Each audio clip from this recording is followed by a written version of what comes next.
Bueno, el día de hoy vamos a darles a conocer el Plan General de Atención a las mujeres de México. Nos va a acompañar la licenciada Olga Sánchez Cordero, secretaria de Gobernación, y la doctora Nadine Gassmann del Instituto Nacional de las Mujeres,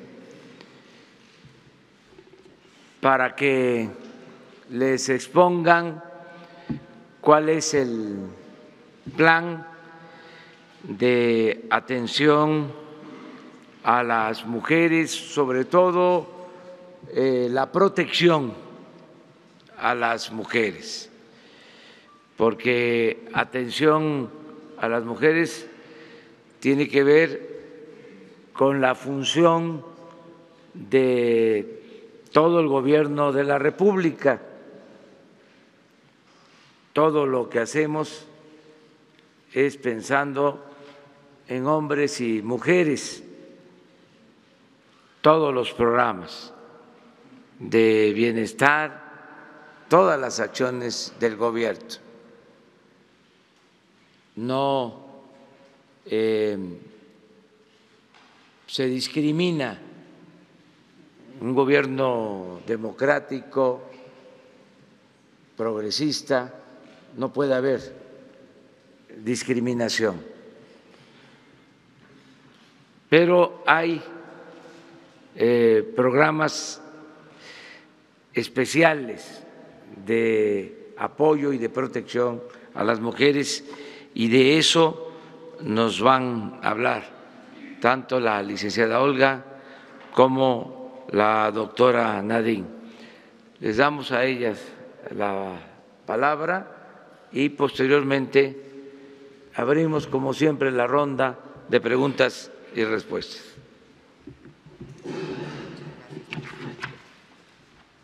Muy buenos días a todas, a todos ustedes. Pues el día de hoy, como lo acaba de mencionar el señor presidente, vamos a abordar un tema de relevancia nacional que queremos atender en toda su dimensión, y nos estamos refiriendo a la violencia en contra de las mujeres. Hay violencia, como todos saben, violencia política, pero particularmente el día de hoy nos vamos a referir a la violencia en el ámbito familiar, en la violencia sexual, a la violencia feminicida y a estos tipos de violencia que sufren de cada 66 mujeres, sufren 66 de cada 100 mujeres en nuestro país, ya sea por parte de su pareja, por parte de su esposo, por parte del novio de algún familiar, compañero de escuela, de trabajo, algunas autoridades, tanto laborales como escolares, o bien por personas extrañas. Esa violencia que día a día asesina a 9 mujeres y niñas, y que tan solo cada día, y que tan solo en el año 2018 alcanzó la escalofriante cifra de 3.580 víctimas. Tenemos algunas láminas que me gustaría que empezaran a pasar, por favor. Esto significa que cada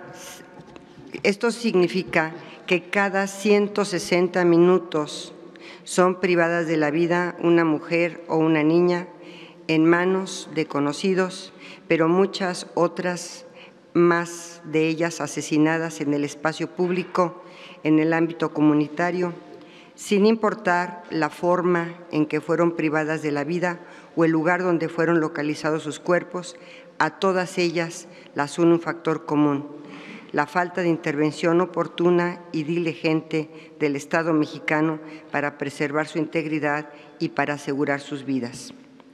Sin lugar a dudas, uno de los objetivos de este gobierno es garantizar la vida y la integridad de todas las personas, procurando una vida con mayor bienestar social, con paz, con seguridad y con oportunidades de desarrollo y crecimiento.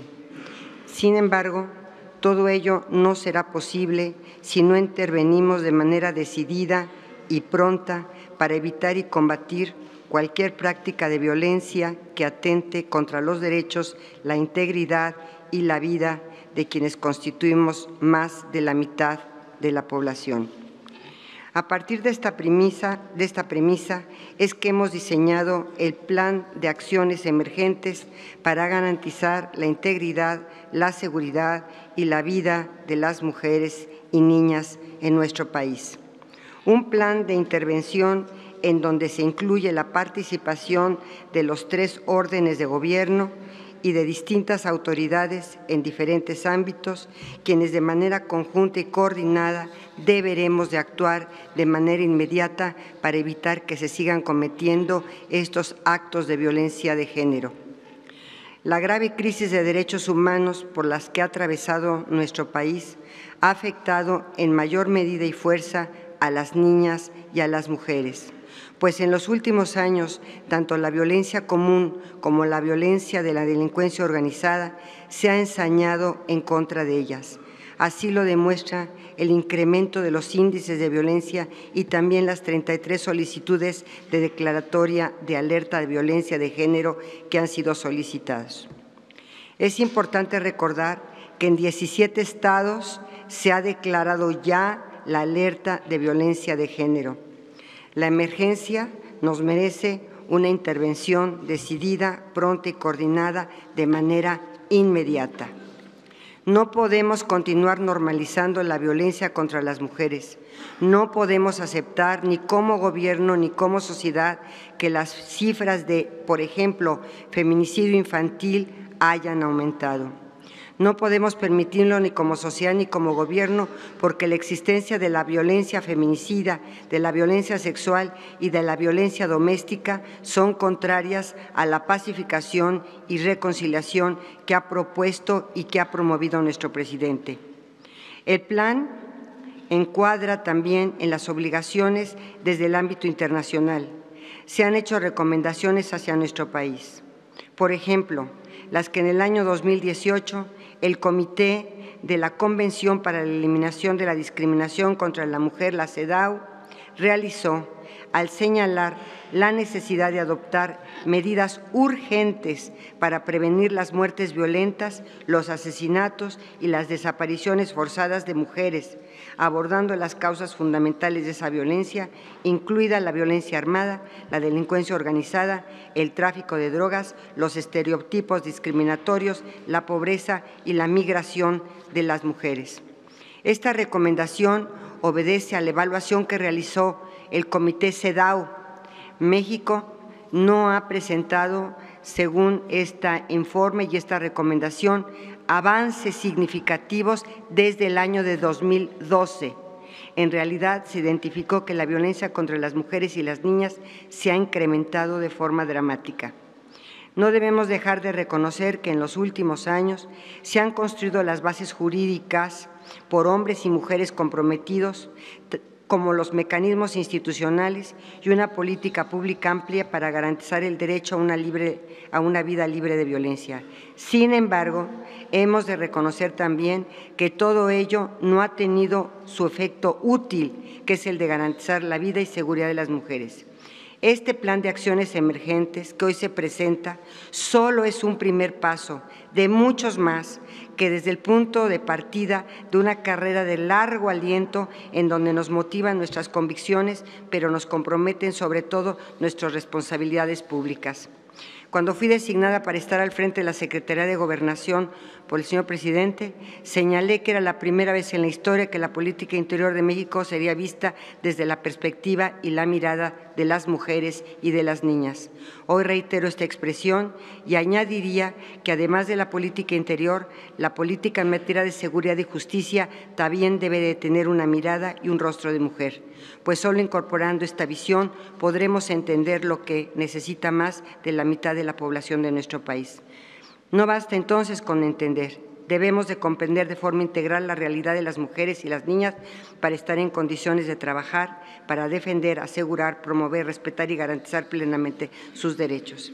Me permito presentar a la titular del Instituto Nacional de las Mujeres, la doctora Nadine Gassman, quien dará los pormenores y las acciones que hoy se presentan. Muchas gracias.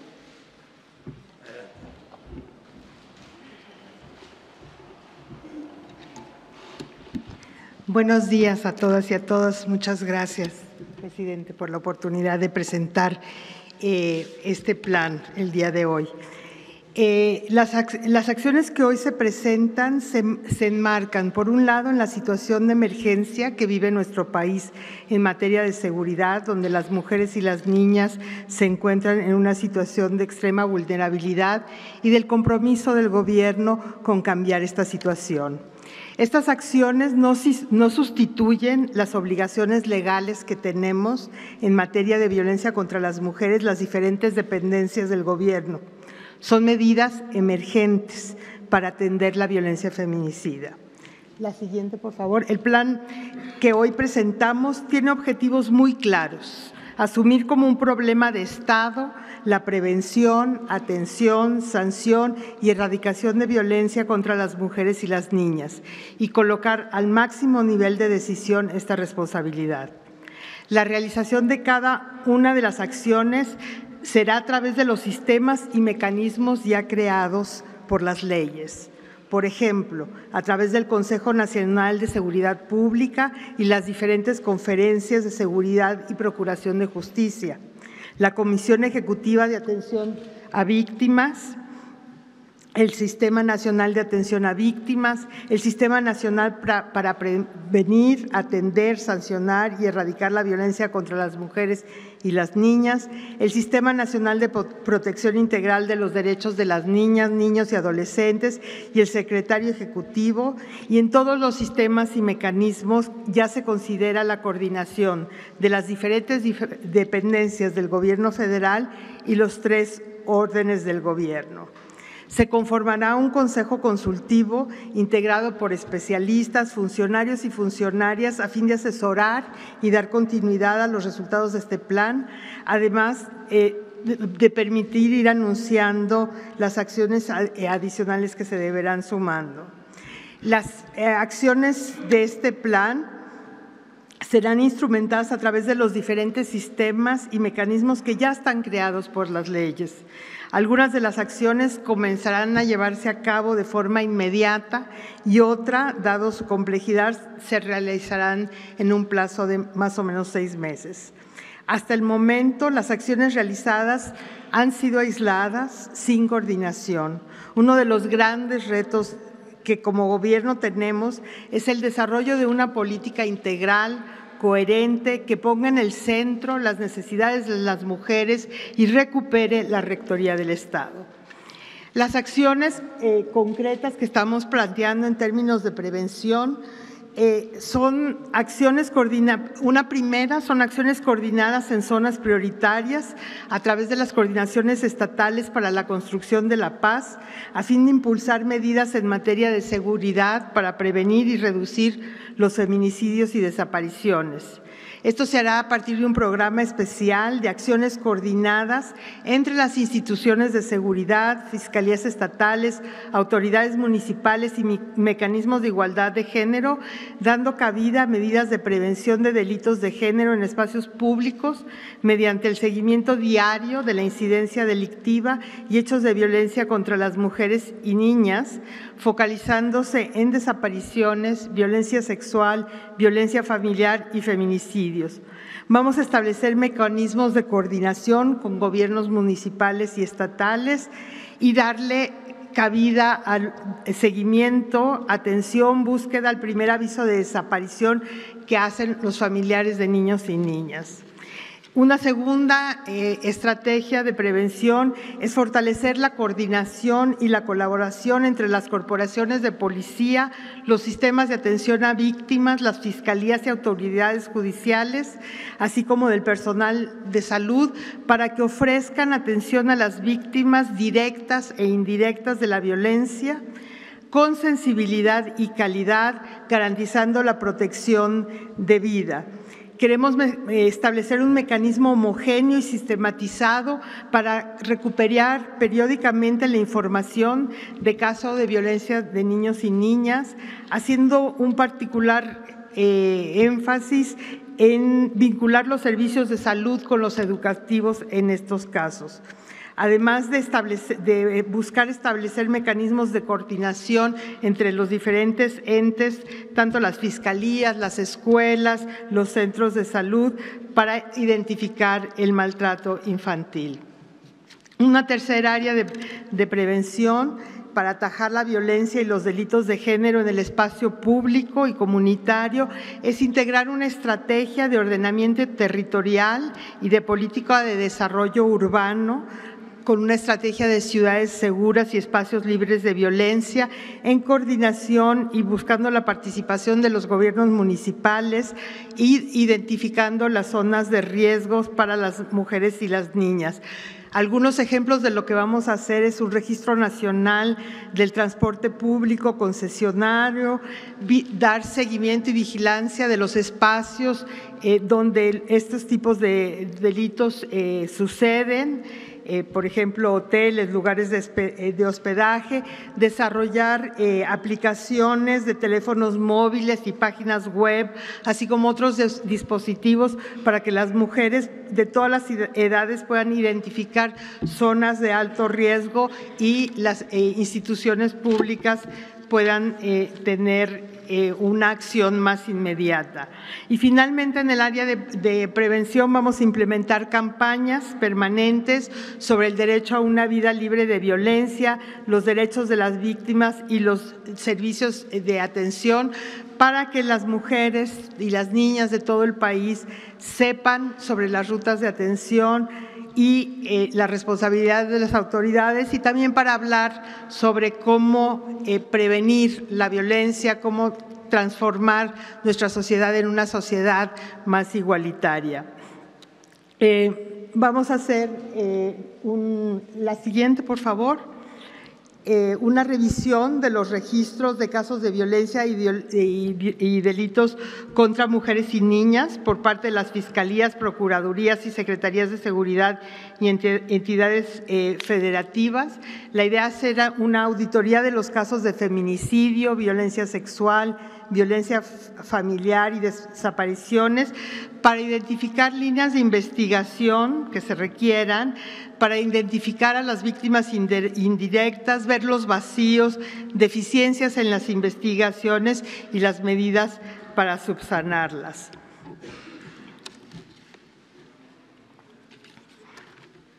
Vamos también a impulsar herramientas para una investigación con la debida diligencia en los casos de violencias contra las mujeres, usando para esto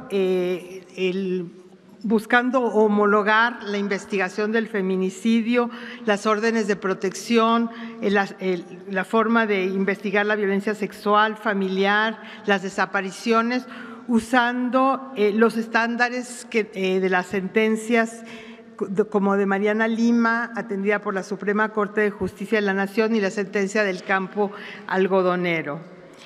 En materia de atención, vamos a promover que en los municipios y en las entidades federativas se adopte el paquete de servicios esenciales para las mujeres víctimas de violencia, que incluye servicios de protección, seguridad, salud, procuración de justicia y empoderamiento económico, con la idea de solventar sus condiciones de riesgo y vulnerabilidad. También estamos proponiendo integrar un padrón de registro con las víctimas indirectas, especialmente las hijas y los hijos menores de edad, así como dependientes económicos de las mujeres asesinadas y desaparecidos, que nos va a permitir dar una atención y acompañamiento integral para todos y todas ellas. En temas de alerta, como decía la secretaria, vamos a revisar la alerta de violencia de género contra las mujeres en coordinación con personas expertas y defensoras de derechos humanos, con mujeres de la sociedad civil, con peticionarias, para ver cómo mejorar este mecanismo que es tan importante.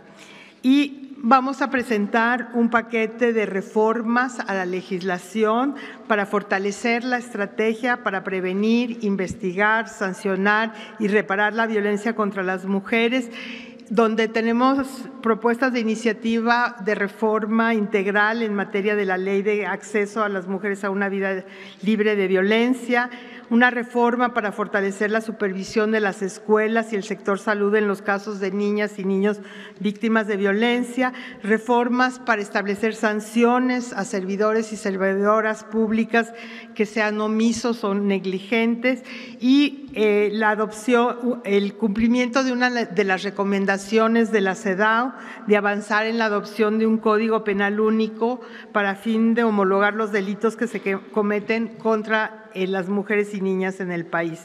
Y bueno, todo esto no tendría mucho sentido si no desarrollábamos un mecanismo de rendición de cuentas, donde veamos los avances, los retos, los obstáculos en la instrumentación de este plan de acción, informando mensualmente. Repito, este es parte del trabajo que vamos a hacer el NII Mujeres en coordinación con todas las instituciones y es una parte emergente. Vamos a trabajar en el desarrollo de una estrategia integral para prevenir, atender, sancionar y eliminar la violencia contra las mujeres, una política que ponga en el centro las necesidades de las mujeres. Muchas gracias. Gracias, presidente. Bueno, si les parece, desahogamos el tema y luego vamos a lo general.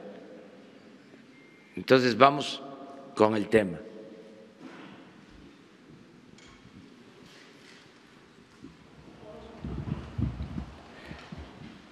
No nos va a costar ahora mucho trabajo la elección.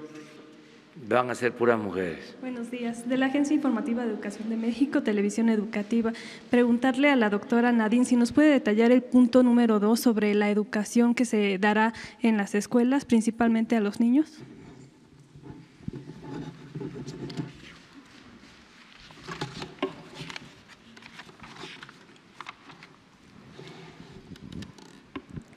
Bueno, la idea es primero reconocer la violencia que sufren los niños y las niñas y incorporar en el sistema educativo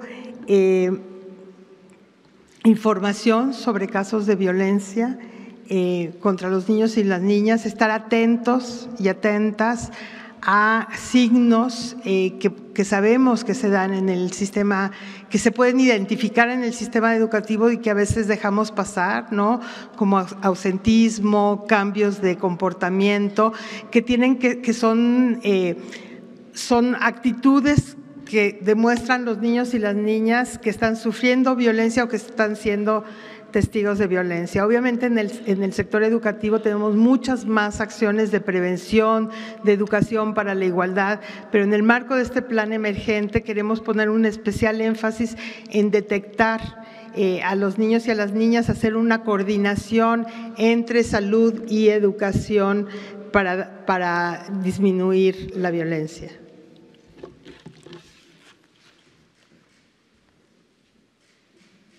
Yo. Bueno, wow. Vamos. Buenos días, doctora. Rocío Méndez, Noticias MBS. ¿Tendrá información al respecto de estas zonas de mayor riesgo? ¿En dónde arrancarían en esta estrategia de emergencia? Doctora, también… Finalmente, cuando usted destaca que el Estado va a asumir su responsabilidad ante circunstancias de riesgo para las mujeres, ¿qué va a pasar en concreto con los refugios o hacia dónde van a acudir estas señoras que todavía con sus hijos tienen necesidad de este tipo de protección, pero dadas las decisiones que ha tomado el presente gobierno, ya no van a contar con el refugio a donde acudían? Y en ese sentido, ¿qué va a pasar en el caso concreto de los niños que ya fueron violentados en las escuelas? Hay más de 60 recomendaciones de la Comisión Nacional de Derechos Humanos que han sido desatendidas. ¿Habrá algún tipo de ajuste de cuentas con estos profesores que solo son cambiados de escuela y que no pasa absolutamente nada? Gracias, doctora. Gracias.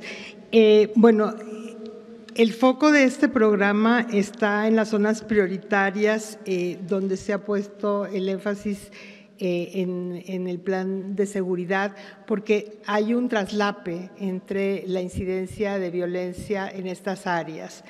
En relación a los refugios, los refugios siguen funcionando, ¿sí? Hay un compromiso del gobierno de mantener los servicios, pero con la rectoría del Estado.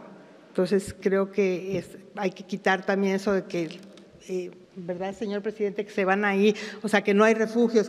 No, está solo que la rectoría, la supervisión se va a fortalecer.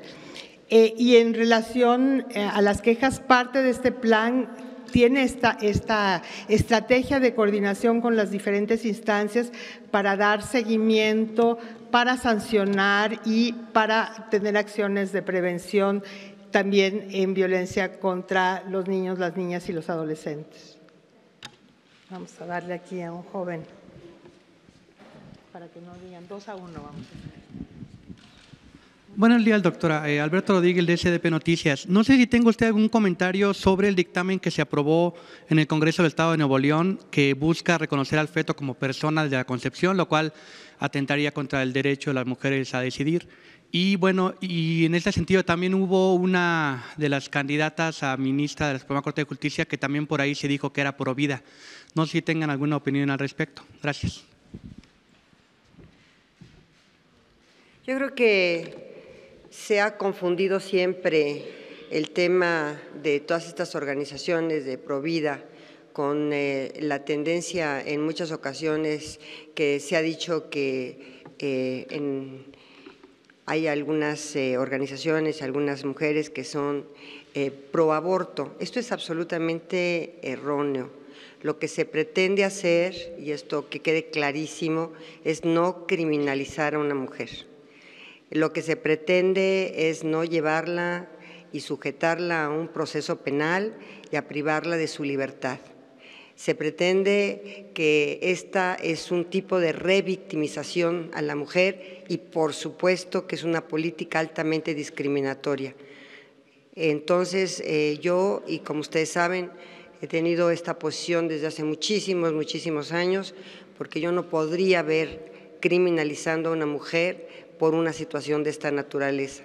A veces el aborto es un aborto natural, ni siquiera provocado, y sin embargo hay hoy mujeres que están privadas de su libertad por esta situación. Entonces los temas son muy puntuales. La no criminalización de la mujer es parte de esta situación y desde luego yo la seguiré sosteniendo, porque de lo que se trata es una no criminalización a una mujer, ni mucho menos que se le prive de su libertad.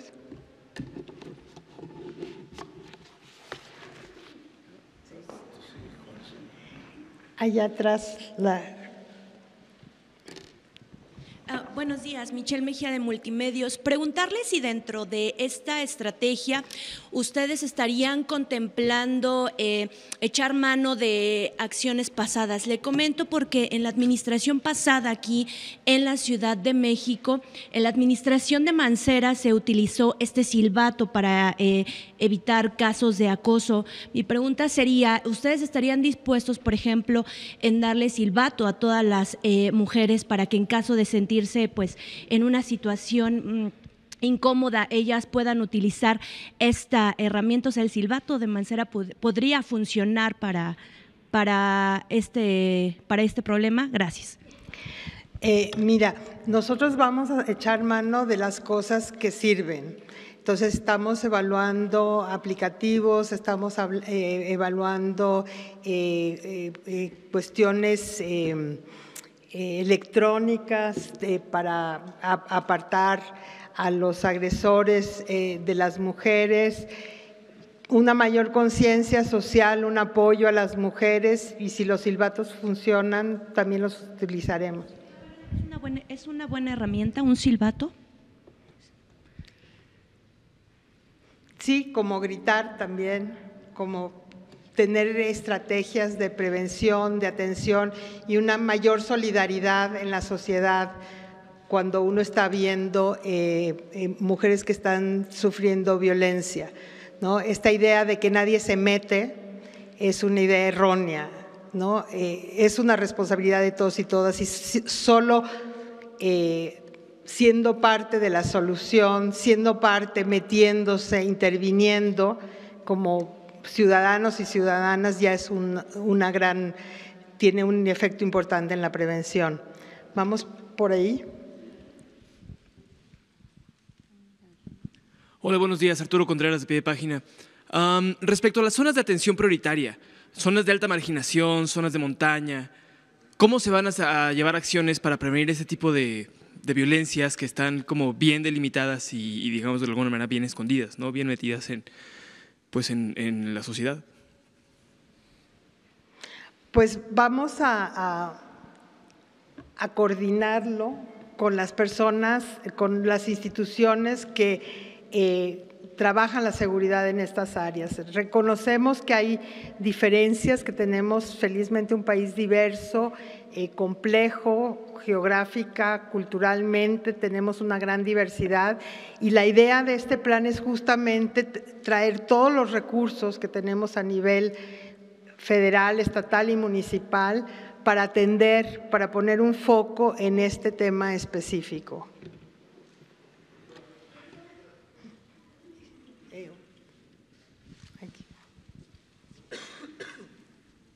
No, la señora que está. Buenos días, Noemí Gutiérrez de Efecto TV. Nada más preguntarle en este caso de las aplicaciones si ya están analizando algún esquema o cómo lo van a popularizar, sobre todo después de que se han detectado muchos feminicidios, sobre todo en la comunidad adolescente. Gracias. Estamos evaluando, la Secretaría de Seguridad Pública está haciendo algunos desarrollos muy interesantes.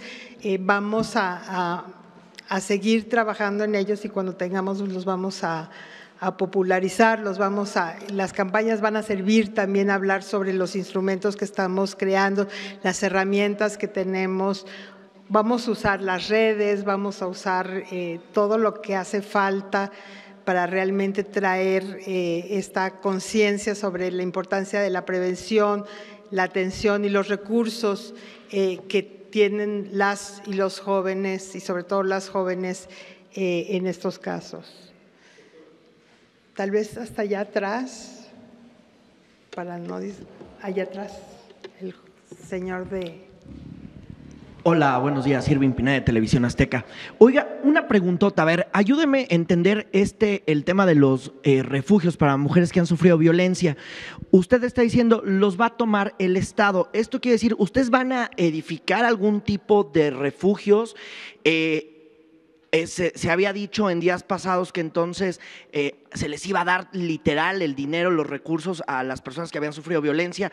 Entonces, ¿esto va a ser así o más o menos qué es lo que tienen planteado? Porque no sé ni cuántos refugios tengan las organizaciones no gubernamentales, ahí hay varios números, y si ustedes van a edificar o qué es lo que va a pasar y cómo se va a aplicar este plan. A ver si me puede ayudar un poco, por favor. Mire, el tema de los refugios es un tema muy importante. Los refugios son espacios específicos para salvar vidas, para mujeres que están en muy alto riesgo. Los refugios se van a mantener, lo único es que el Estado en esta estrategia que estamos desarrollando de ordenar, de coordinar, de optimizar los recursos, de trabajar de una mejor manera, vamos a trabajar en una estrategia global donde van a estar contemplados los refugios. Hoy por hoy los refugios que están, está una convocatoria abierta y lo único que vamos a fortalecer es la Rectoría del Estado.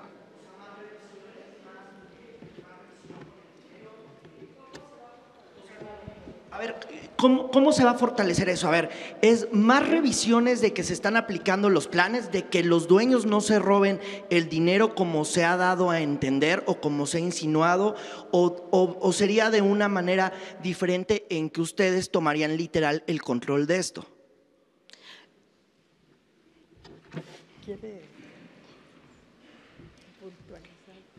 A ver, yo creo que en este tiempo tenemos un Estado que ha sido prácticamente, un Estado social que ha sido prácticamente desmantelado en su principal obligación y en su principal, estrategia, que es el estado de bienestar y el estado social. Yo creo que el que se retome, como lo ha dicho nuestro presidente, al Estado como el Estado social, como el Estado de bienestar, como el Estado que tiene que tener la rectoría de las políticas públicas. Creo que es clarísima la posición de nuestro presidente en relación a esta situación, en todos los aspectos y en todos los temas. Volver nuevamente al Estado social, volver nuevamente a la rectoría del Estado es lo que este gobierno está empeñado en volver a hacer. Bueno, presidente, es mi opinión y por eso estoy aquí con usted. Pero en este tema de los refugios no es un tema como las estancias infantiles, es un tema radicalmente distinto. El tema de las estancias infantiles, como el presidente lo ha señalado puntualmente, las madres y los padres tendrán los recursos para contratar los servicios en una estancia que esté, que sea de su agrado, de su confianza. Adicionalmente, si se requiere o si se pretende que sean los cuidados dentro del hogar, se estará a estos temas. Sin embargo, el tema de los refugios para las mujeres que han sido objeto de violencia son temas totalmente distintos. Estos refugios son necesarios. A nivel internacional es uno de los grandes temas de política pública que la CEDAW, la Comisión precisamente para evitar cualquier forma de violencia contra la mujer, ha establecido. Y estos refugios van a permanecer, tienen que permanecer, nada más que les doy un dato, son muy pocos refugios los que hay en nuestro país. ¿Cómo cuántos son? Muy pocos refugios. Tenemos entendido, ¿son 20? No, son 70. 70 refugios, pero 20 prácticamente que han reunido las características y la política pública para poder estar en los parámetros de excelencia. Lo que se va a hacer es que se va a comprometer los 3 niveles de gobierno, sobre todo los municipios, para que efectivamente actúen en esta política de prevención y de refugio para las mujeres violentadas. Realmente sobre todo a nivel municipal, se ha olvidado este tema de que la pacificación del país pasa precisamente por la pacificación dentro de las familias y por el combate a un tema tan delicado como es la violencia en contra de la mujer. Yo creo que la reconstrucción de este país, la pacificación, pasa en forma muy importante por este tema de violencia.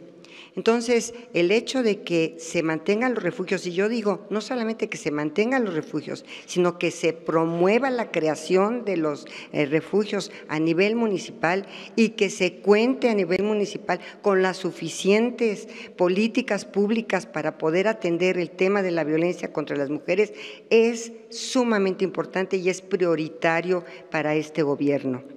En realidad, muchos municipios no cuentan con un espacio para que las mujeres tengan una vida libre de violencia. Entonces, hay que promover. Nosotros estamos digamos, teniendo como modelo en este momento a un exitosísimo plan y programa y política pública sobre el tema de refugios, que es precisamente Escobedo, Nuevo León.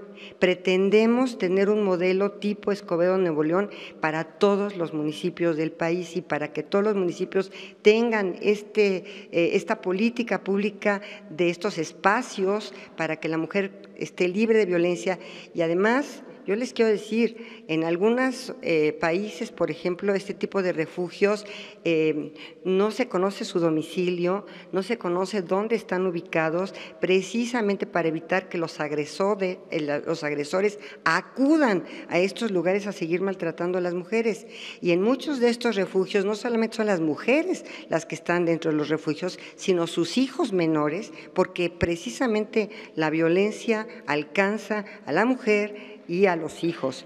Entonces, creo que ha sido un tema que que no se ha atendido debidamente, porque no todos los municipios tienen, porque no ha sido una política pública integral, pero que lo que nosotros pretendemos es abarcar todos los municipios o gran parte de los municipios de este país para atender este tema de violencia en contra de las mujeres. Entonces, los tres niveles de gobierno deben estar comprometidos. Entonces, ¿el gobierno federal va a destinar los recursos para que los estados y municipios se encarguen de la operación? Los recursos para que los municipios a nivel municipal y también los estados se comprometan, y también los presupuestos de los municipios tengan como una de sus prioridades la política pública en contra de la violencia contra las mujeres, y tengan estos espacios y tengan estos refugios. Por supuesto que la respuesta es sí.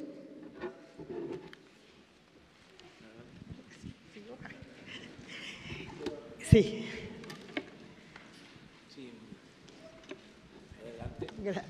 Buenos días, Montserrat Sánchez de Reporte Índigo. Una pregunta en cuanto al tema de desapariciones. ¿El MP va a empezar a buscar una vez que se ponga la denuncia o van a esperar también 72 horas?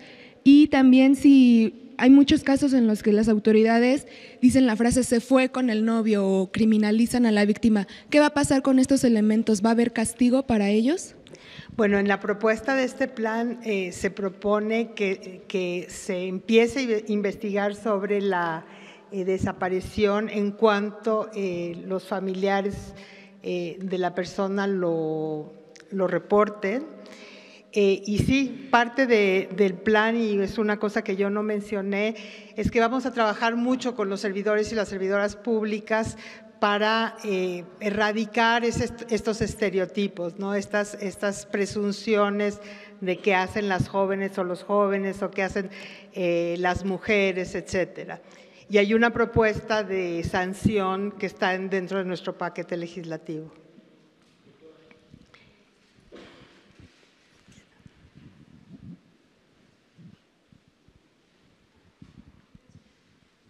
Gracias, doctora. Nadia Sanders de México.com. Le quiero preguntar de la misma y al presidente también, si me permite, si de la misma manera que ha impulsado y hecho un llamado a que los congresos estatales aprueben la reforma para la Guardia Nacional, estarían impulsando una reforma a nivel constitucional de los estados para despenalizar el aborto y garantizar la no criminalización de las mujeres, de la que hablaba la ministra Sánchez Cordero. ¿Para mí la pregunta? Sí. Bueno, a ver, tenemos un régimen federal. Los estados son soberanos. Los congresos locales obviamente expiden la normativa y las leyes de acuerdo a la realidad de cada uno de los estados.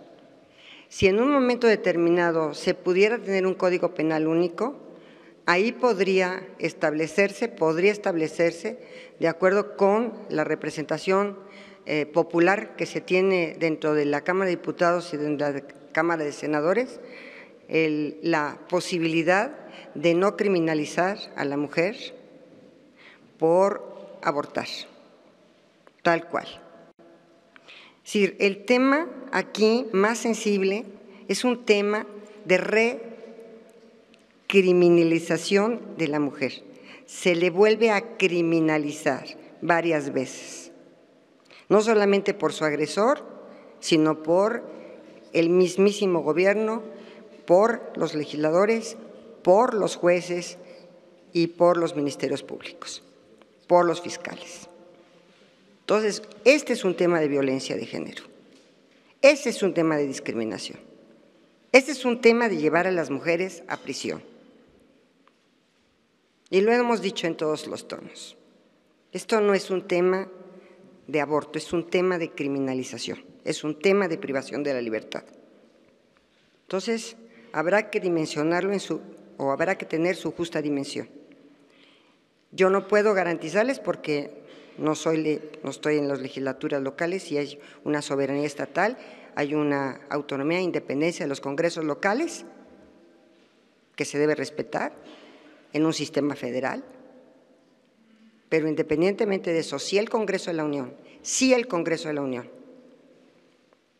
va en camino hacia un Código Penal único, ahí podrán, entre otras cosas, establecerse un tipo penal de feminicidio, por ejemplo, porque hoy en día los diversos estados tienen diversos tipos de feminicidio, y lo cual en algunos de ellos es sumamente complicado que se encuadre la conducta dentro del feminicidio, del tipo penal de feminicidio.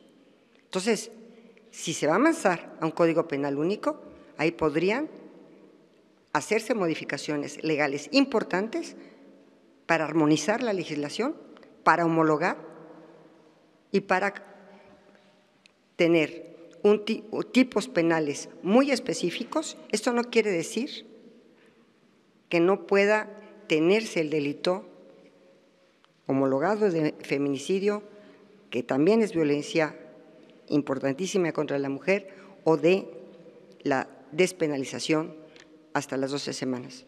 Podría avanzarse, ¿por qué no?, en este Código Penal único.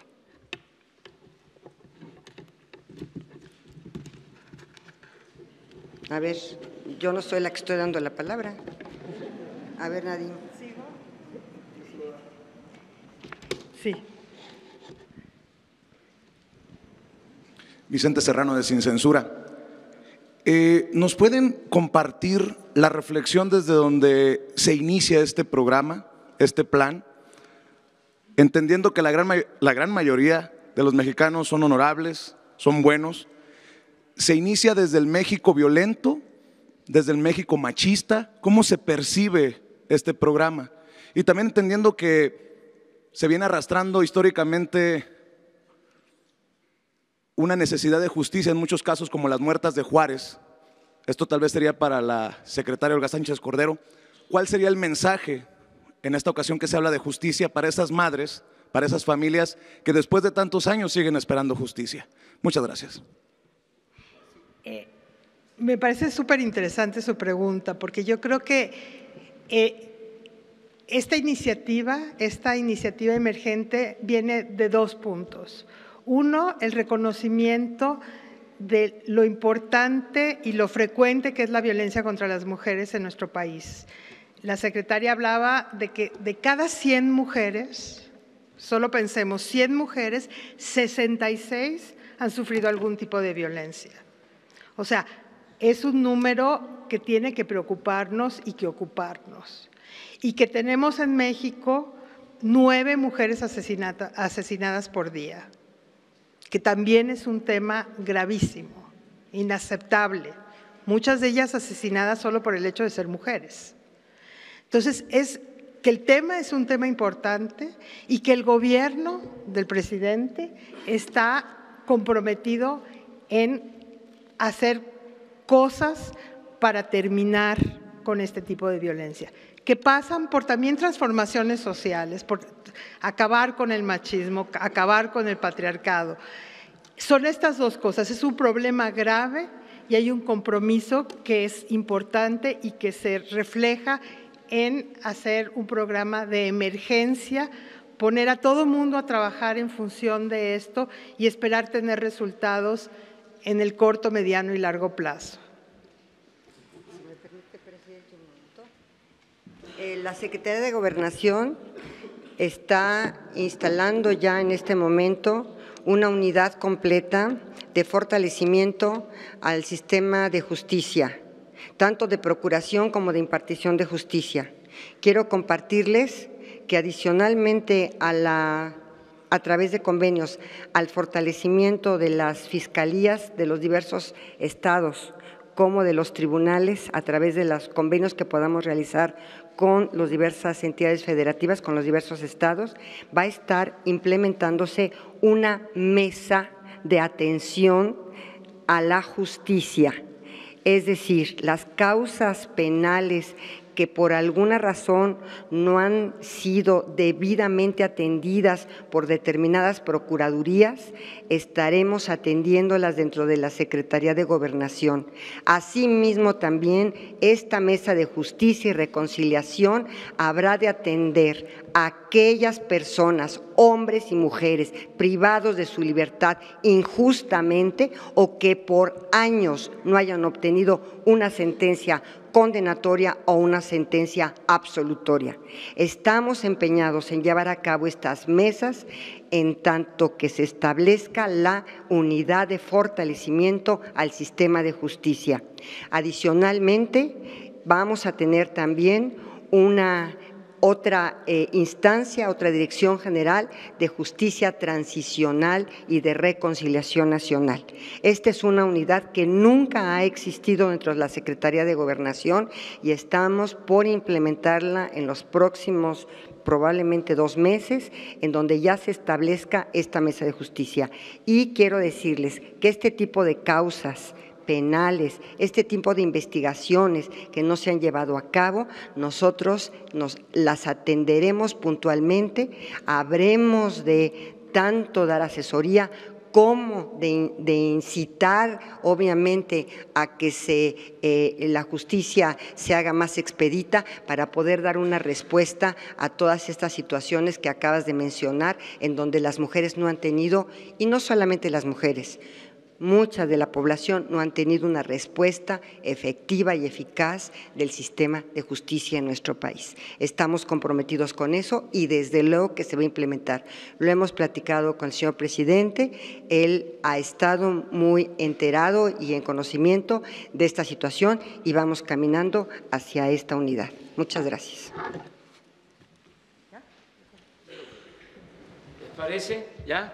Miren, vamos en lo general, como se nos fue el tiempo en este tema importantísimo, no es un desperdicio del tiempo, era una asignatura pendiente de tratar aquí con ustedes. Desde luego lo vamos a seguir abordando el tema. Ahora vamos a lo general, si les parece. Y unas 3 preguntas con eso. A ver.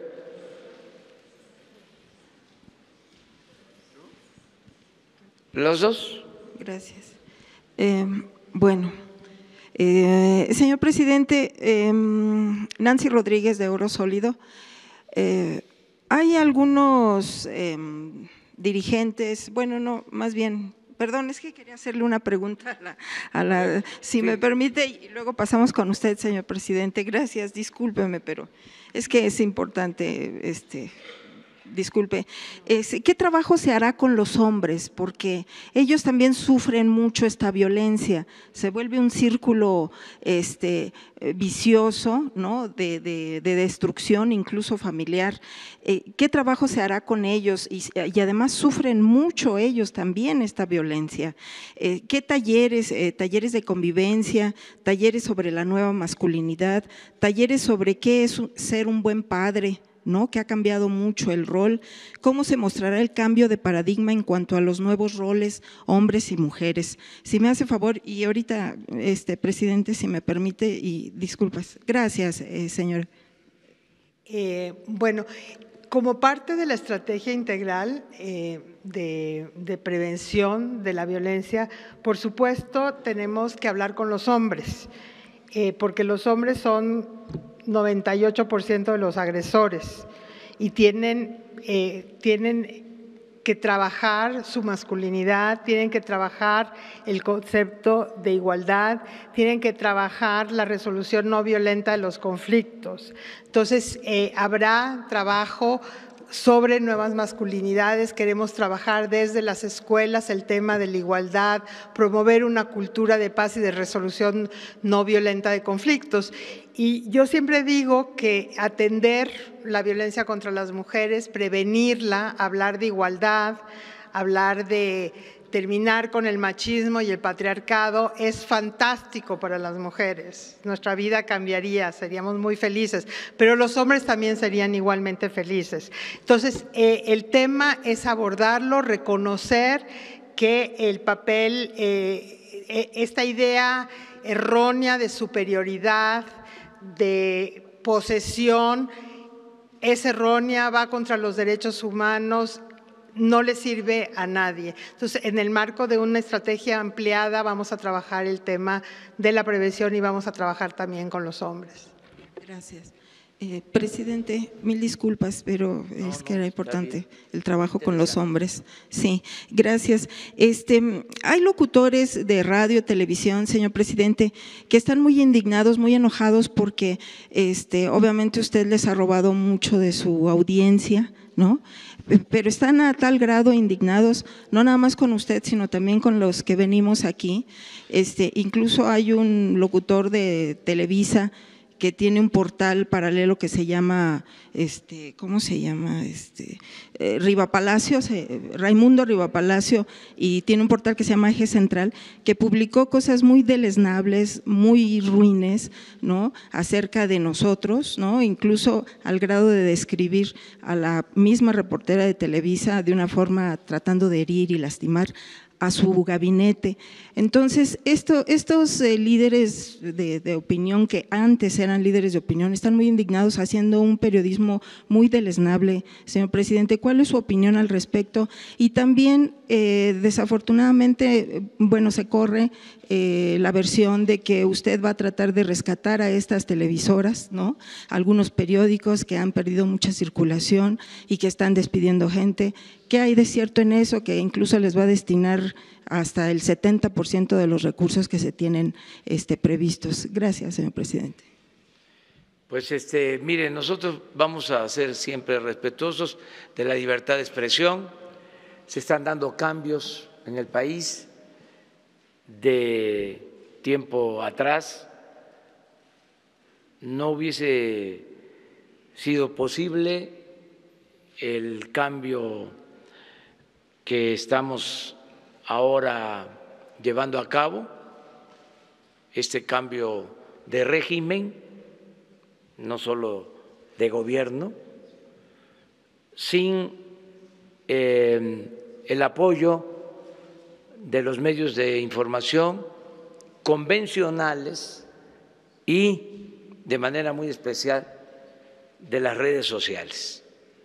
Por eso yo hablo de las benditas redes sociales, porque antes nos cercaban a los opositores, al régimen corrupto.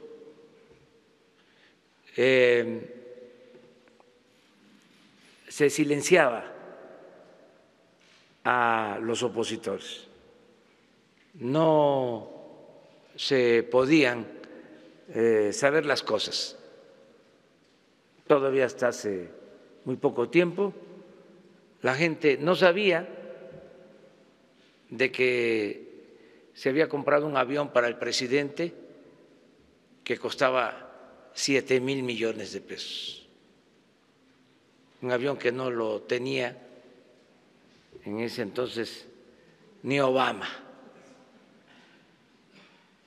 y muchas cosas se desconocían porque no le convenía a la clase dominante que se garantizara el derecho a la información. Entonces ahora eso es un avance importante, que haya información, porque sí se hablaba de garantizar la libertad de expresión, pero en vez de usarse esa libertad, se negociaba esa libertad. se condicionaba y se hacían jugosos negocios con el manejo de la libertad de expresión. Todo eso ha cambiado. Entonces, implica ahora que todos tenemos derecho a manifestarnos, que nos escuchan más, que la gente tiene más información, que ya no hay temas vedados, que ya se acabó con la máxima de que no se podía tocar al intocable. ¿Se acuerdan de eso? Ahora hay más libertades. Entonces, todos tienen derecho a expresarse. Este periodista es su derecho, es su postura, cada quien tiene su planteamiento sobre lo que está sucediendo en el país y es interesante el debate, muy interesante. Nada más que haya respeto y que no se pase de eso. Son importantes los medios, ya lo dije en una ocasión aquí, nosotros tenemos que ayudar a que existan los medios de información, que no fracasen, que puedan ser al mismo tiempo fuentes de trabajo para comunicadores. Se cierra un medio de comunicación, se quedan sin trabajo quienes cumplen una función social que es importante, la de informar y cuidar a los medios de comunicación también como empresas, tener esa visión, y es la función que tiene el Estado. Malo sería que se utilizaran los recursos del Estado para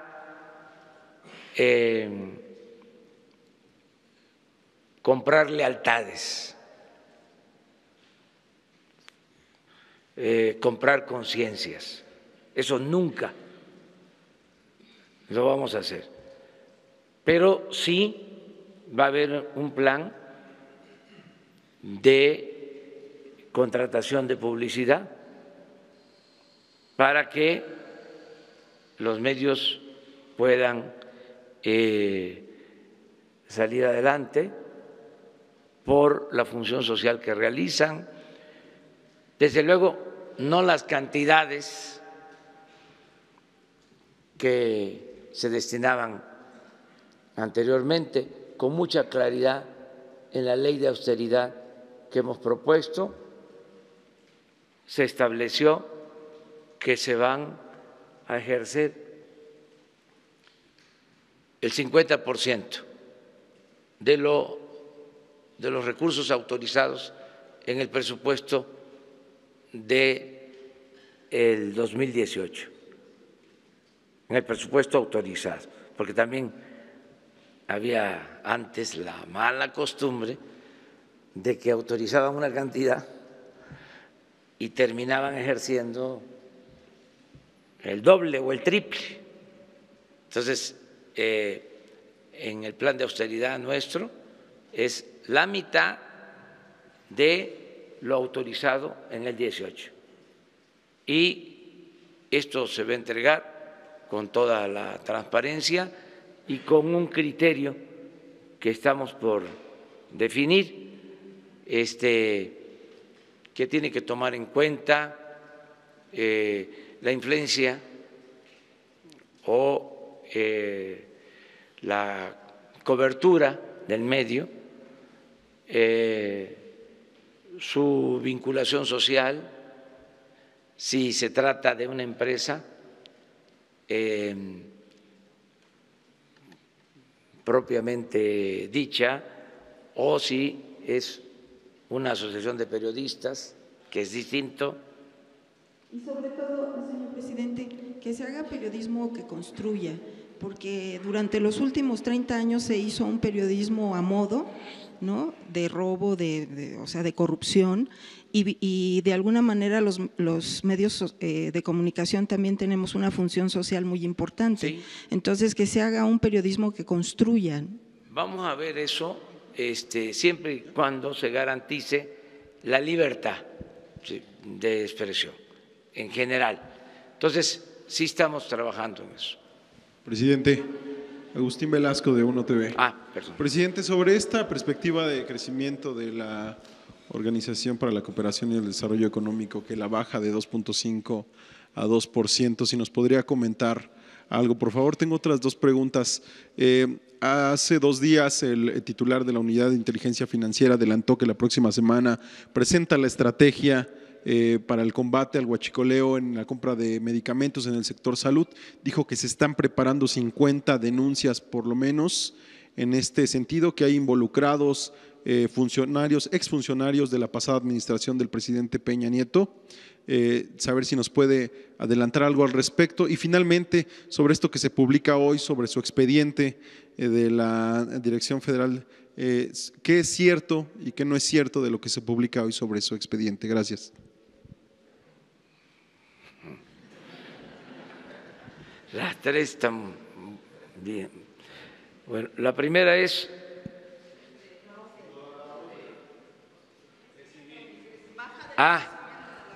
Miren, vamos muy bien. Voy a informar el lunes. Va muy bien la economía,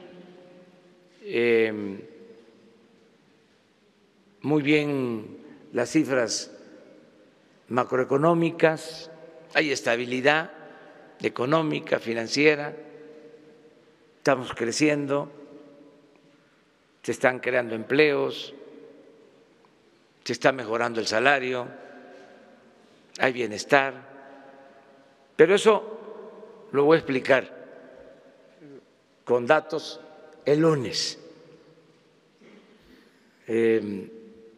Estamos bien y de buenas. Ya hablamos ayer sobre lo de las calificaciones y otros asuntos relacionados. Estoy seguro de que va a crecer el país. No solo eso, México se va a convertir en una potencia económica, porque tiene todo, tiene muchos recursos naturales, tiene un pueblo trabajador y tiene algo que le hacía falta, que impedía que México creciera y progresara. Le faltaba un buen gobierno y ahora hay un buen gobierno, aunque esto no les guste a nuestros adversarios. No es presumir, es pobremente decirles que se tiene un buen gobierno. Y parte de la tragedia de México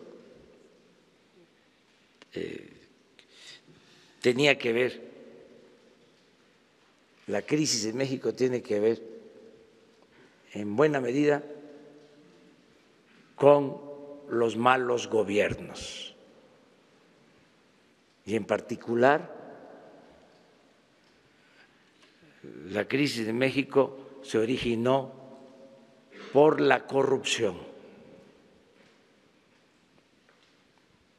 permitida, auspiciada por los malos gobiernos. Nada ha dañado más a México que la deshonestidad de los gobernantes. Entonces, estoy muy confiado, si ya no hay corrupción, tolerada, pues va a resurgir México, se va a lograr el renacimiento del país. Sí, es parte de lo mismo. Miren, 4,000 millones de dólares destinados a la compra de medicamentos cada año, alrededor de 80,000 millones de pesos.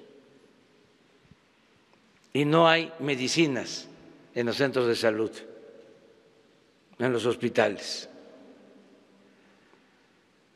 Y de esos 4,000 millones,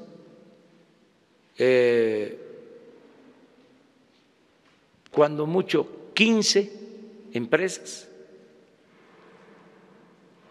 acaparaban el 80% de las compras.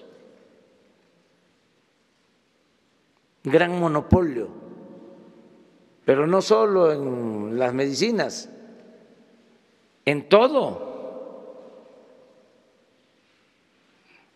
México era país de unos cuantos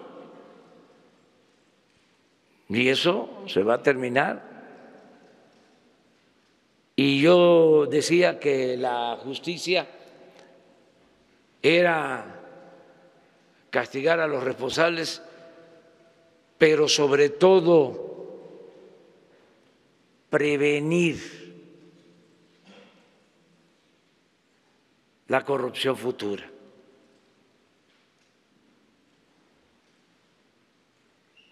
Son dos visiones.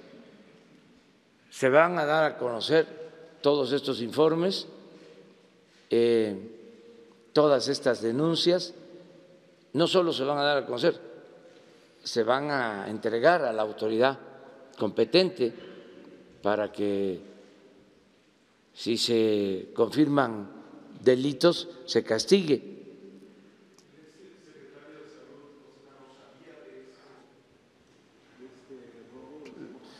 Había cuando menos omisión, porque se compraban medicamentos caros y había en el negocio de los medicamentos hasta políticos promoviendo la venta de medicamentos. Ya se van a dar a conocer los nombres de las empresas y también ayuden ustedes, hagan su trabajo, digo con todo respeto y cariño. Hay que hacer la investigación, o sea, para no dejarnos todo a nosotros, ¿no? Aunque tenemos la obligación de transparentar la información. Y acerca de lo tercero, sobre lo del expediente, yo siempre les dije aquí que no todo lo que sale en los expedientes de los opositores es cierto, muchas cosas ahí inventadas. Ahí viene, por ejemplo, que era yo miembro del Partido Comunista cuando fui director del INI, eso lo afirma Miguel Nazararo, el finado Miguel Nazararo, y que yo apoyaba y financiaba a ese partido y a otros de izquierda. Pues no era yo militante del Partido Comunista, pero sí apoyaba yo a los luchadores sociales. Esa nota, ese reporte no obedece a la verdad. Y así otras cosas. Y así como mi expediente, pues hay muchas falsedades en otros expedientes. Se cometieron grandes injusticias por etiquetar a luchadores sociales. Se les reprimió mucha gente, campesinos, ni sabían qué era el comunismo. Y fueron acusados y reprimidos por eso en esos años. Entonces, nunca más un régimen autoritario que persiga a las personas por sus ideales, por su militancia partidista, por sus convicciones. Eso se termina en el país. Por eso la desaparición del Estado Mayor, del CISEN, por eso se cierran las Islas Marías como penal, como cárcel, por eso ya no se espía a nadie, no se escuchan llamadas telefónicas de opositores, porque ya estamos viviendo en una etapa nueva completamente. Y por eso también se abren los archivos, porque me hicieron el planteamiento que mi expediente se reservara, que porque era yo el jefe del Estado y que iba a causar escándalo, polémica, el que Nazararo dijera que era yo dirigente del Partido Comunista hace 40 años. No tengo nada que ocultar y siempre he luchado por mis ideales y por mis principios. Muy bien. Una más.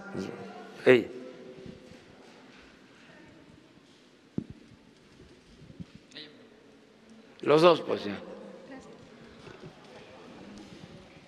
Buenos días, presidente. Soy Jocelyn Gutiérrez de Político.mx para preguntarle su reacción sobre la solicitud formal que presentaron los gobernadores del PAN junto con Alejandro Moreno, líder de la CONAGO, para pedir que cesen los abucheos durante sus eventos.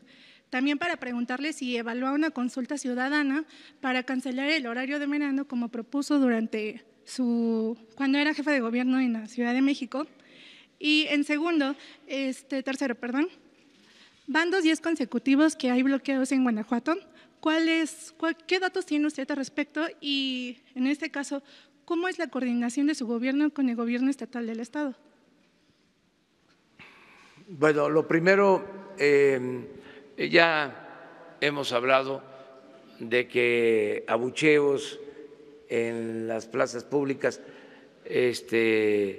no son bien vistos por nosotros. Yo los repruebo, no creo que sea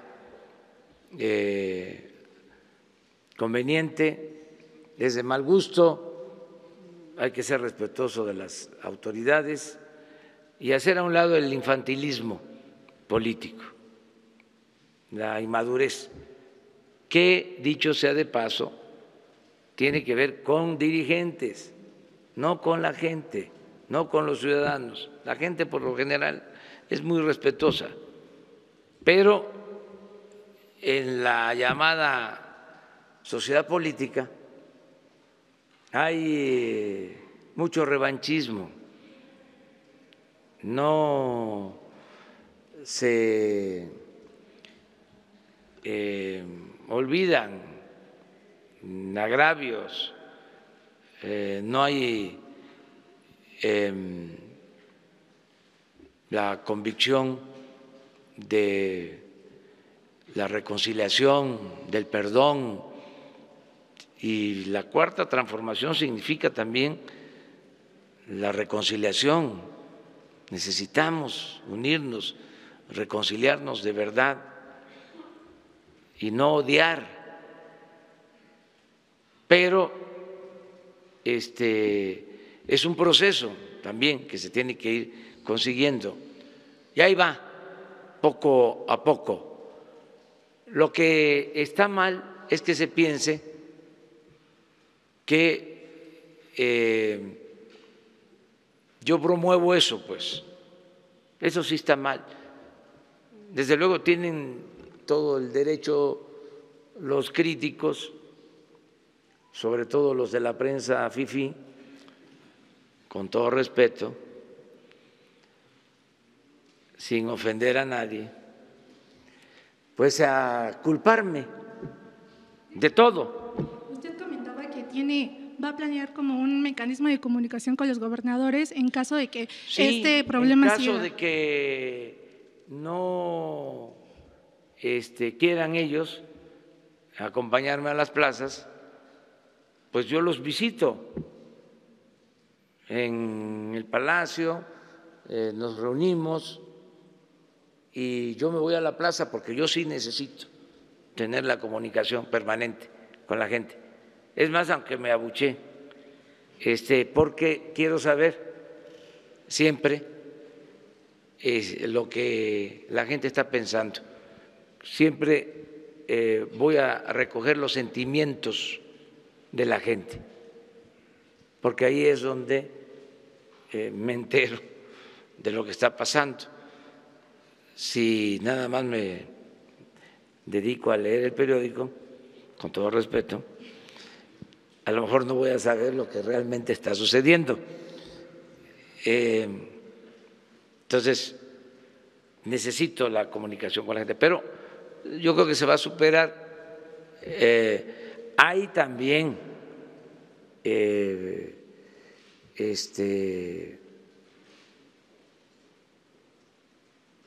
situaciones especiales, pues, si hay como en Baja California Sur una controversia por lo de los taxis con el sistema de Uber. Entonces, los taxistas saben que vamos a estar ahí, pero sobre todo también que ustedes van a estar ahí y les importa, porque si no, ¿cuándo los escuchan? Entonces, por eso también se presentan estas situaciones. Lo otro que me preguntabas. Si planea poner a consulta ciudadana la cancelación del horario de verano, como usted había propuesto cuando fue jefe de gobierno de la Ciudad de México. En cuanto a las consultas, gobernar es priorizar, política es tiempo.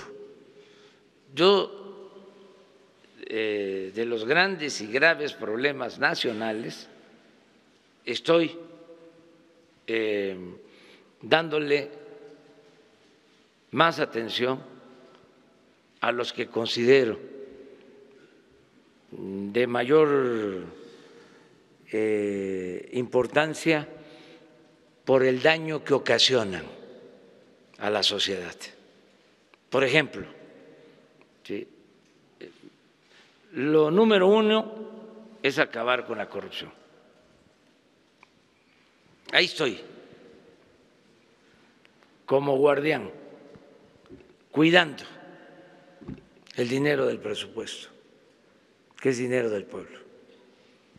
Porque sé que si acabamos con la corrupción, que ya espero que se termine pronto, que poder decir ya no hay corrupción, lo puedo decir desde ahora, nada más que lo tengo que parafrasear agregando de que ya no hay corrupción tolerada en el gobierno. Pero lo que quisiera es decir, ya no hay corrupción en el gobierno, ni arriba ni abajo. Ese es el objetivo, porque estoy seguro que si acabamos con la corrupción, vamos a poder enfrentar el resto de los problemas. la corrupción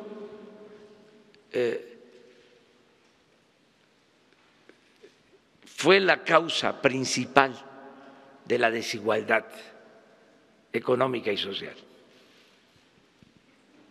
Cuando estábamos estudiando en las ciencias sociales, nos decían de que el capital se acumulaba por la explotación que hacía el burgués del proletario. Pues eso, en el caso de México, no aplica del todo. Aquí la acumulación de capital se llevó a cabo mediante la corrupción, mediante el saqueo. Aquí el maestro Marx no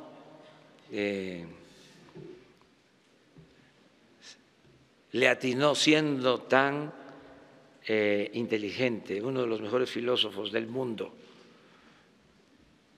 Y eso se ha ido soslayando, porque así conviene a los saqueadores. Si se hace una encuesta, o si se hacía una encuesta, que ahora ya las cosas han ido cambiando y van a seguir cambiando, y se le preguntaba a la gente, ¿cuál crees tú que sea el principal problema de México? Decía, la falta de educación, el desempleo, la inseguridad, y aparecía la corrupción en los últimos lugares. Y claro que hay un problema de falta de acceso a la educación, y hay desempleo, y hay inseguridad, pero lo que origina todo eso es la corrupción. Entonces, yo estoy ahora ocupado con acabar con la corrupción y con otros temas, que haya bienestar, que se atienda a los jóvenes. Entonces, otro tipo de consulta, ¿sí?, que son necesarias, pues las estamos dejando para otro momento. Ahora es no perder el impulso, el mandato que nos dio la gente para acabar con la corrupción y terminar pronto con eso y a otra cosa mariposa. Y por último, presidente, la pregunta que le había hecho, van 2 días consecutivos que hay bloqueos en Guanajuato después del operativo que la seguridad hizo de país. Sí, hay un operativo del gobierno de Guanajuato apoyado por el gobierno federal, incluso siguiendo todos los procedimientos legales con la Fiscalía General de la República. Van 2 días con cateos por denuncias de violencia cometida por un grupo que actúa, que opera en Guanajuato y en un municipio en particular. Entonces, ha habido resistencia. Afortunadamente, no ha habido pérdidas de vidas humanas y la gente está dejando de apoyar, porque ayer hablé de que como estrategia las bandas buscaban tener apoyo popular, apoyo de la gente, apoyo de los ciudadanos, se convertían en benefactores, entregaban despensas, repartían dinero, esto en el huachicol y en otras actividades. Lo mismo, por el vacío del Estado. El Estado incumplía su responsabilidad social. Entonces, en política no hay vacíos, se llenan. Entonces, eso fue lo que se permitió, se toleró. Ahora el Estado tiene una obligación de atender a la gente, de que el pueblo tenga posibilidades de trabajo, de que tenga buenos ingresos, de que haya bienestar. Y esa es nuestra estrategia básica, fundamental, para garantizar la seguridad pública. En eso estamos. Entonces, sí hay resistencias, pero la gente, el pueblo de México es un pueblo bueno, un pueblo trabajador, un pueblo noble y muy inteligente, es un pueblo sabio. Entonces, ya están dejando de estas actividades que por necesidad tenían que llevar a cabo. Entonces ya no hay ese apoyo a las bandas. Entonces vamos avanzando en ese sentido.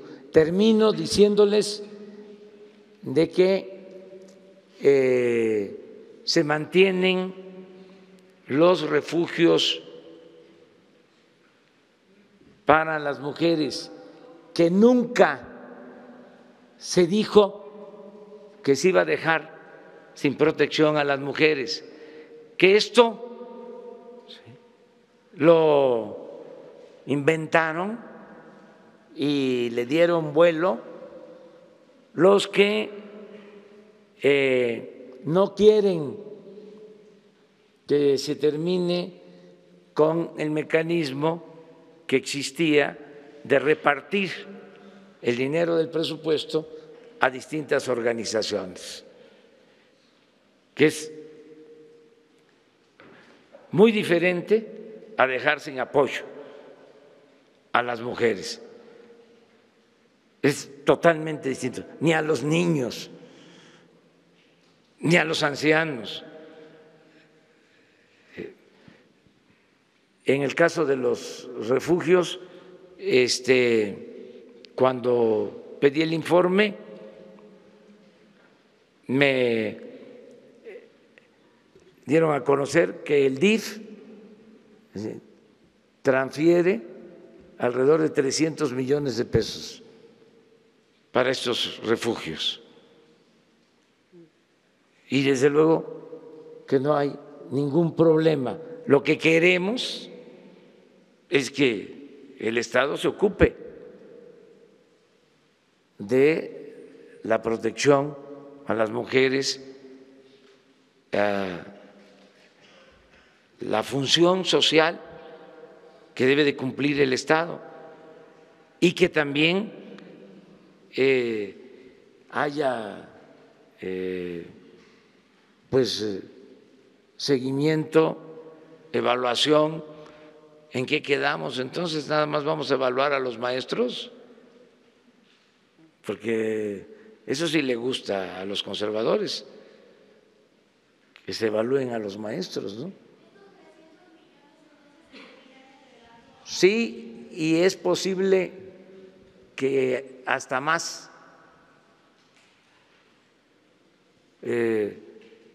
Hasta más. ¿Mande? Claro. Solo cambiaría entonces la supervisión. Sí, y de que la Secretaría de Gobernación se haga cargo. O sea, el caso de las estancias infantiles, se olvida de que por el neoliberalismo se dejaron de atender de manera directa las estancias infantiles del Seguro Social y se subrogaron a quienes, a los cercanos a los que estaban en el gobierno conservador, y así se produjo desgraciadamente la tragedia de la guardería ABC,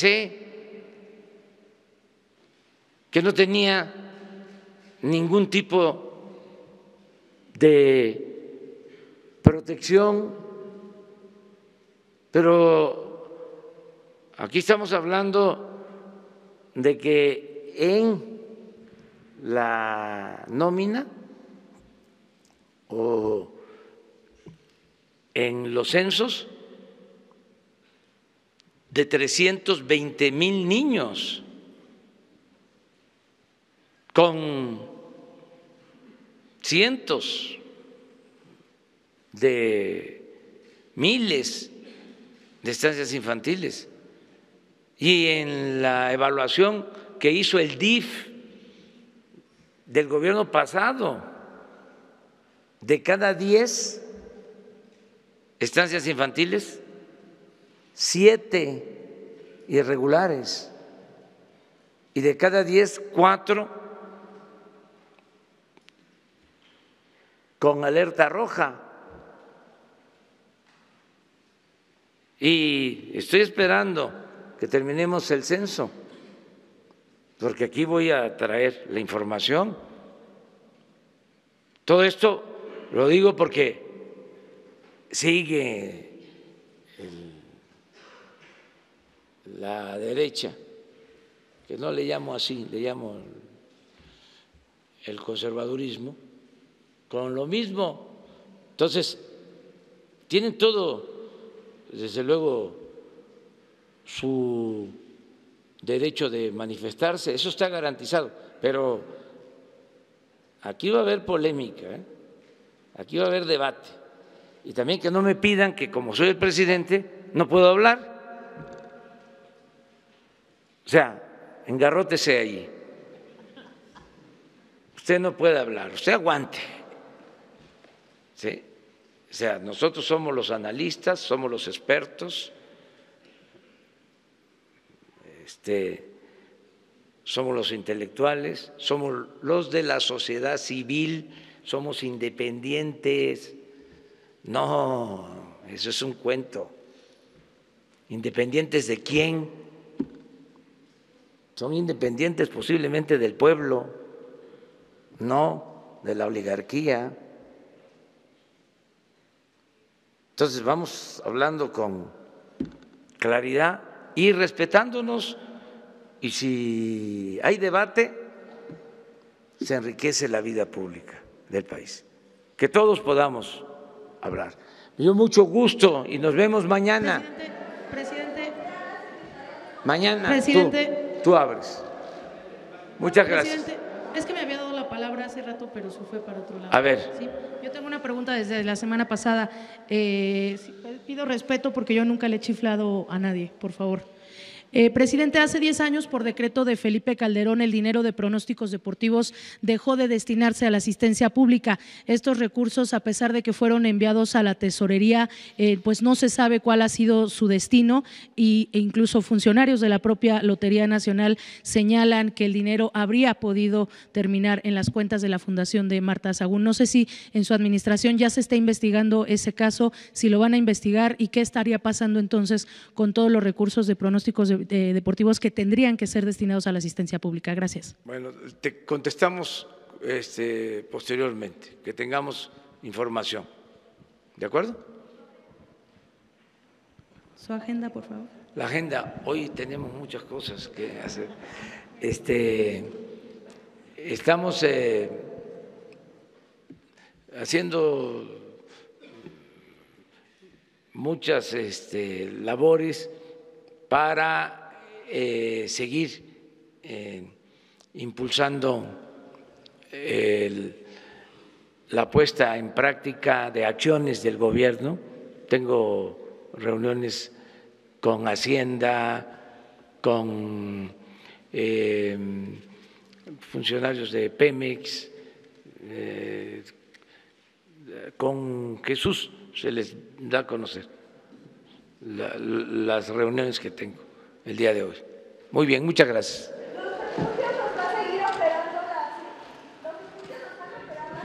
Hay totalmente, sí, es que se ponen de acuerdo el DIF, están de acuerdo en Gobernación y también